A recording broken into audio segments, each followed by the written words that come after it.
Welcome back to my Real Housewives recap. Let's talk about what's been happening in the past 7 days in the Real Housewives Bravo world. We're going to recap the shows that have been on and discuss our thoughts. Now, I'm going to start off with Married to Medicine this week because this is one of my favourite shows. Like, it is so good. It never gets the credit that it deserves. It is that show that people are always sleeping on. They're all in Key West and it's the couples trip.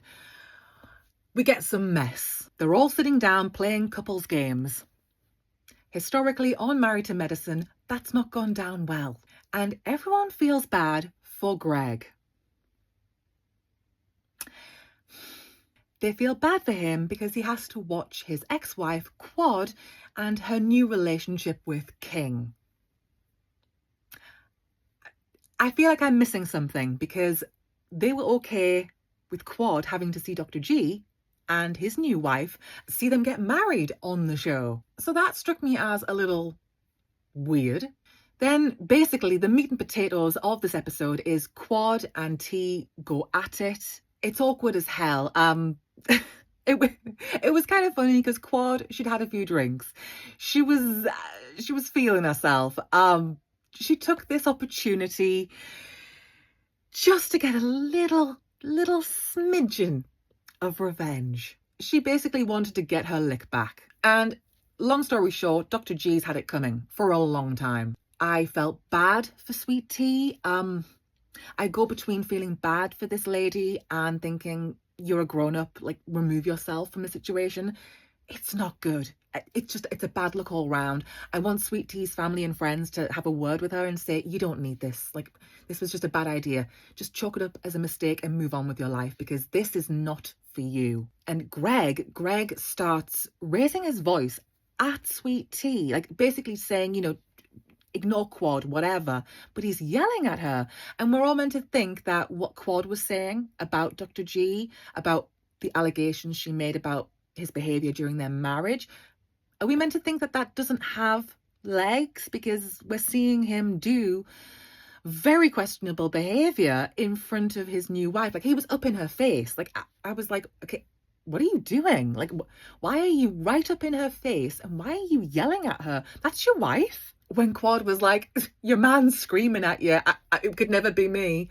Oh, and I loved that the other women were just like, for once, it was not Heavenly starting everything. Dr. Mimi's face was a picture. She was like, what have we signed up for? Quad was tipsy boots. She was. And Toya called it right. She said, Quad, she's going to blame it on the alcohol. But what's Dr. G's excuse? Because he loses control. He just flips out. This has been building for a long time. And whatever went down between Dr. G and Quad, we'll never know the full story of what went on behind closed doors, but it was not good, and they've not ended on good terms.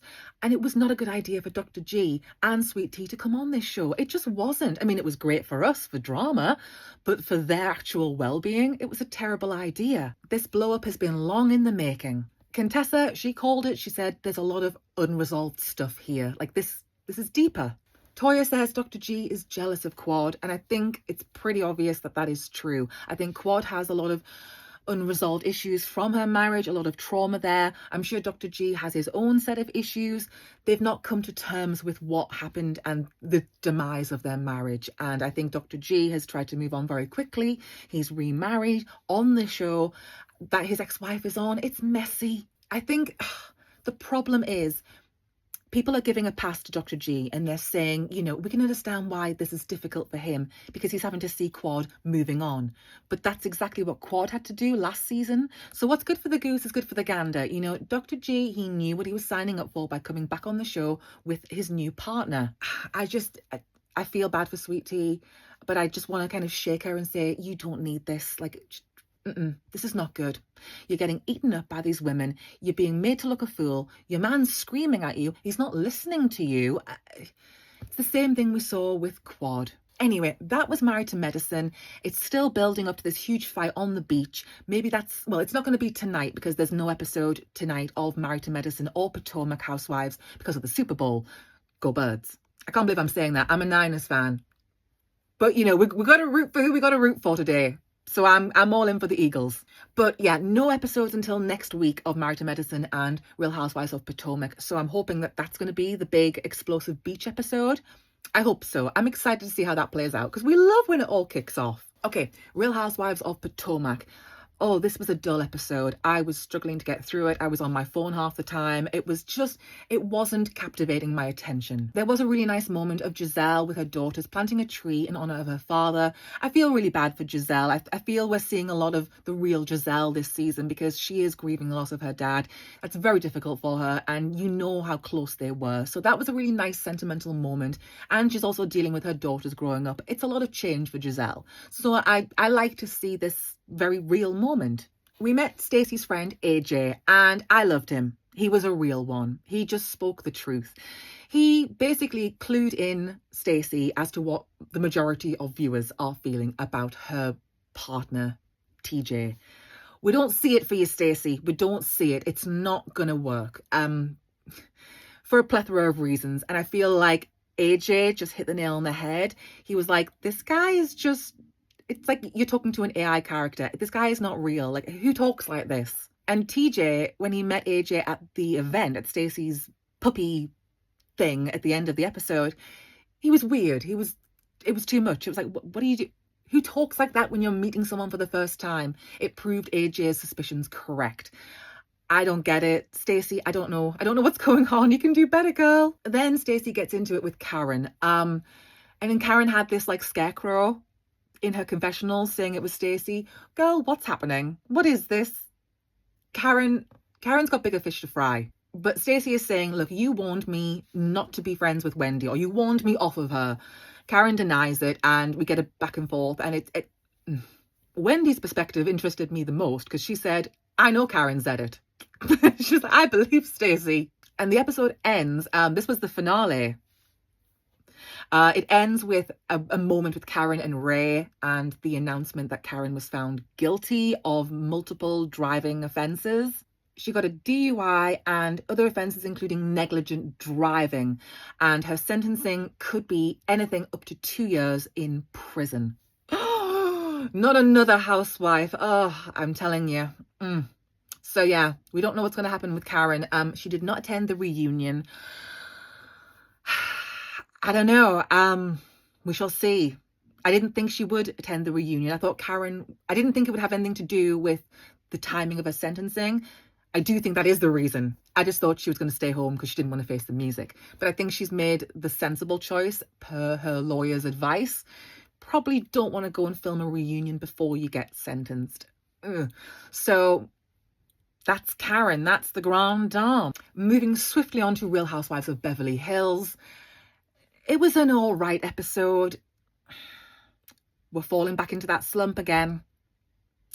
It had a bit of oomph this season at the beginning, but they're not bringing it. This episode was okay. It was two groups. One group were in Beverly Hills, well, sort of, Encino or wherever, and the other group had flown to Augusta, Georgia, where we got to meet Sutton's mother, Reba. Okay, what can I say about this lady? There was a very awkward interaction with Garcelle. I mean, we don't want to read too much into it, but it felt a little pointed. Sutton's mother was just weird as hell with Garcelle. It was strange. I was like, what is happening? Sutton basically says, I was raised by a narcissist. I married a narcissist. She's not on good terms with her mother, and they're trying to resolve their issues. Sutton's trying to speak to her mother. Back in Beverly Hills, Kathy has a dinner with Boz and with Dorit and with Erica. And the best bit about this dinner was, firstly, Boz looked amazing. I think the fashions looked great. Erica looked stunning. Kathy was all in lemons. Dorit looked great. But they got to the meat and potatoes, which is what is happening with Dorit and PK and this divorce. And Erica gave Dorit some wise advice. She said, get ahead of this now. Get legal advice. Prepare yourself, because the gloves are coming off. She's like, you need to get a lawyer ASAP. You need to get on this. You need to be ahead of what PK may or may not do, because the divorce, it's getting bad. And then Dorit actually went further than I thought she would when she was talking about PK. She basically called him tantamount to an absent father. That this is not a new issue. This is something that's happened over and over, where he's just come and gone as he pleases. Erica basically says to Dorit, how long were you married? And she says 9.5 years. And Erica says, bingo, he's trying to divorce you before the 10-year mark because you will not get half of everything before then. So this is getting messy. You need to be prepared. And Erica says she herself has regrets. She wishes she'd done it sooner. All in all, an okay episode. Some okay moments. Not amazing. In other Real Housewives of Beverly Hills news, Denise Richards is back and she's got a new TV show coming out, a new reality show. And I'm going to tune in because Denise Richards, she was a different kind of Real Housewife of Beverly Hills. She was the quirky kind and she got a bit of a rough run of things. And I kind of think that she got done dirty a little bit. I didn't like the way that she was outed and kind of ran off the show. She didn't help herself sometimes, but at the same time, I like Denise and I'm going to give this show a watch. I want to see what they're up to.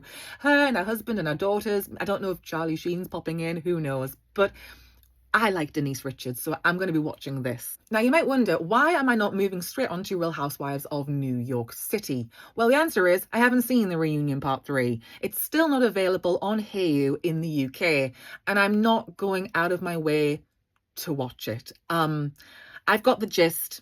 It was the third part of the reunion, and that's about it. I don't know if I'm going to be watching Real Housewives of New York, the reboot. I've heard that they are going to be casting new people. Maybe if they do that and then the trailer for season 16 looks good, maybe I'll watch, but it's a no from me. Bring back the OGs. I say it all the time, bring back the OGs. So moving on from that, let's talk about Salt Lake City, which was the third part of the reunion. This was the final episode of season 5 of Real Housewives of Salt Lake City. The reunion, all 3 parts kind of fell a bit flat for me. The season was so good. I don't know if we just kind of, well, I don't know if I got ideas of what the reunion would be like and it just fell flat. It was okay. We got some moments. It wasn't as good a reunion as I was hoping. I don't think there was a whole lot of resolution. I think there were some good moments, but for the most part, it fell a bit flat. I think we can all agree that Jared Osmond, no, sir. Keep it moving. The text that was sent to Bronwyn from him, gross. Brittany comes on and her whole segment was just a cacophony of chaos. I can't keep up with Brittany. I don't know what is the truth and what's not. I don't know if she knows if she's coming or going. Everything is confusing. She talks out of both sides of her mouth. She blamed Bronwyn for her daughters not speaking to her, but then they rolled the tape and she was like, oh yeah, my daughters aren't speaking to me because of issues with a relationship. So nothing to do with Bronwyn. That was just weird. Brittany can have entertaining moments, but honestly, this woman freaks me out. Like, it's bizarre behavior. It's weird. And I'm like, what are you doing? What are you doing? I was very much how Mary was vis-a-vis Brittany. Like, Mary's face the whole time. Brittany did not have a good showing on this reunion. It was just bizarre. It was bizarre. It was pick-me behavior. It was strange. And I don't understand her thought process. I don't get it. We got a brief moment about the trip to Puerto Vallarta. It was okay. We never really got to the heart of why she was recording the women in the Sprinter van. That was weird. I still don't understand why they kind of let that slide, given how much they go on about Monica and season 4 and reality Von Teese and that whole thing. It's not adding up to me. Then we got to quite a juicy moment that I was not expecting. Meredith reveals that Jen Shah has been calling her from prison. And the women are a little bit shocked by this. Well, some of the women are. Now, Meredith says, I did not seek out Jen. She called me. But what Meredith then goes on to say, like, she's basically defending Jen, saying she's paying her restitution, she's doing her time. Are we meant to, like, you know, keep her as an outcast? And the other couch are like, yeah, that's exactly what you do when this person is scamming the elderly. Like, no, she's gone to prison. And Mary hit the nail on the head. She said, first of all, she would not accept Jen's call if she rang her. But she also said Jen lied right up to the moment where she pled guilty. She lied to everyone. Meredith and Heather, they both went to New York to support her in the trial, and she changes her plea to guilty at the last minute to get a lighter sentence. Like, she's still denying that she really did it. Like, she's like, oh, well, I did it, but there's this and there's this and there's this. It's not good. Heather is sat there silent, like she's got nothing to say, which is very weird because she said last season Jen gave her a black eye. Are we never going to get to the bottom of that and why she lied about it? Mary is like, even though, you know, she's serving her time and doing what she needs to do, she's like, it's not willing. She was ordered to do that. She was denying it up until the last moment. And Mary also reminded the women that it was Jen who actually blamed the women. She said, oh, they're the reason. They called the feds. It's like Meredith's either forgotten that or she does not want to deal with that. But I don't get it. Like, she is not a friend to any of the women. Like, we don't need Jen Shah back on this show. Never, ever again. I think what she did was despicable. And she's serving her time because she did something to people. She's not serving her time. She's not volunteering at a prison. She's serving a sentence because she was found guilty because she did these things and it cost people their livelihoods. It destroyed people's lives. It wasn't a good look that Meredith was defending Jen. And then we got onto this issue with Lisa and Whitney. My 2 cents on this issue is I see both sides. I see how Whitney feels. I see how Lisa feels. And they both are right at different times. I'm just getting a little bored of this. Be friends or don't be, but like commit to one or the other. Be good friends or just be really good enemies. It was a lot of back and forth between Whitney and Lisa. And I would like that to be not a focus going forward because I don't think we're getting anywhere. Either get on the same page or don't and move on. Heather, I don't know what Heather was doing at the reunion. She didn't contribute shit. Simple as that. She didn't contribute a whole lot to the season, truth be told. If she wants to stay for season 6, she's going to have to up the ante. I think my highlight of season 5 of Real Housewives of Salt Lake City was the moment between Mary and Robert Jr. That for me will stand out as one of the best Real Housewives moments of all time. It was so real and I think it really resonated with a lot of viewers. And I think Mary did a lot of good for people in that moment, sharing her story, and Robert Jr. as well, the pair of them opening up. That was my highlight of the season. I would like all of the women to come back. Brittany can be there as a friend, but I don't need her hogging the room as she has been doing this season. We don't need Jared. No, thank you. Enough of that. Reconcile with your children. We'll watch that. So Real Housewives of Salt Lake City came to an end, but I don't feel like there was all that much resolution. Truth be told, it felt a bit it felt incomplete. I just didn't get the reunion feel. I didn't get the feel that we had come to an understanding. And you normally tend to get them in reunions. Not so much this time. It was an okay reunion. I think the season was unmissable. If you're going to watch a Real Housewives of Salt Lake City season 5 is the one. It's brilliant. But the reunion, it was okay. And just lastly, to wrap up, we got a teeny little teaser for The Valley Season 2. I will be watching. It is the spin-off from Vanderpump Rules, which itself is a spin-off from Real Housewives of Beverly Hills. I didn't think I'd like it, but I did. I liked Season 1. Kristen, Jax, Brittany, Lala, Sheena, I think they're all going to be on Season 2. Kristen is heavily pregnant right now. She's just about to have her baby. We just saw her with her baby shower. She looked gorgeous. Wishing the very best for Kristen and her family. And I hope we just get more of a teaser. Like, I want to see a full trailer. I'm excited to see Season 2 of The Valley. I really didn't think it was going to be up to much, and it was actually surprisingly entertaining. I'm going to wrap this video up. I don't know if I'm going to have a recap for next week because there's not a lot actually happening in the Bravo world. Married to Medicine, Potomac, they're not on tonight because of the Super Bowl. We've got Beverly Hills. Is that it? I mean, there are some of the shows. I do think I'm going to start watching Southern Hospitality. I've heard that is really, really good. I did watch Summer House, seasons 1 to 8. Can't really get into it. So I'm not probably going to watch the next season. I do think I want to start watching Southern Charm, though, because I need something to fill the Housewives gap. We've got a while until Atlanta comes out, and we've got even longer until Miami. I feel like we're having a bit of a Bravo drought. I didn't realise how many shows were airing. Now New York is done, Salt Lake City is done, and we've got just the reunion for Potomac. We don't have a whole lot to look forward to. Oh, I hate that. If you guys have any recommendations for a Bravo show, do let me know. If there's one that, you think I haven't watched, let me know. I'll give it a go. If you've stayed to the end of this video, thank you ever so much. It is massively appreciated. I know this is not what a lot of people signed up to hear me talk about, but it's one of the things that I love to talk about alongside Game of Thrones, House of the Dragon, Song of Ice and Fire. So I'm enjoying doing these weekly recaps. Let me know, what are your thoughts on the week that was in the Bravo world? Which shows were you watching? What did you think of the different reunions? And what we're going to do now there's a big gap.